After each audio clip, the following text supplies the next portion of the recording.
Tenses always have a time meaning, and usually the time meaning is quite clear. We can understand the time of the action depending on the tense that we use. So let's look at some clear examples. The past. He went home after class. Of course, we're talking about the past.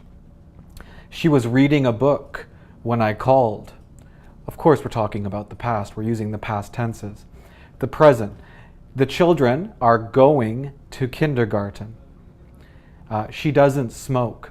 Of course, in these two sentences, we're talking about the present, so we use the present tenses. And the last examples here, the future. The store won't be open yet. And are you going to see the movie with us tonight? So we don't have a future tense in English. Instead, we can use the modal will, or we can use the phrase be going to. But if you use will or be going to, clearly we're talking about the future. Now, you may be asking yourself, well, what am I learning in this video? Well, sometimes in English, a present tense will have a future meaning. Okay? Some examples. The present continuous sometimes has a future meaning. What time are you leaving this afternoon? Okay?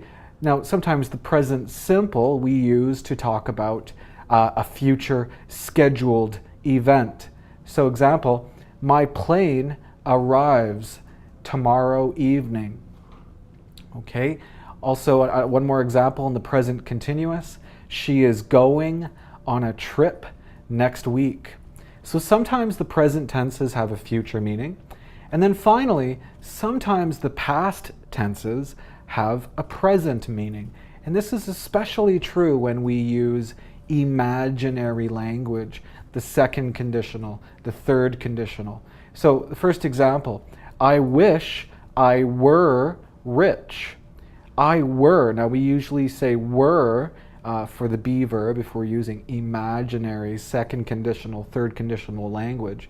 But again, this is the past, but we're talking about now. I wish I were rich. She could help. So right now she could help, but she doesn't have time, right? So she could normally has a past meaning, but in this sentence it's talking about right now. And the last example, if I had a car. Now had is past simple, but we're talking about now because of the word if. If I had a car, I wouldn't take the bus every day. So usually in English, the time of the action is clear because of the tense that we choose to use. But sometimes in English, a present tense will have a future meaning, or a past tense will have a present meaning.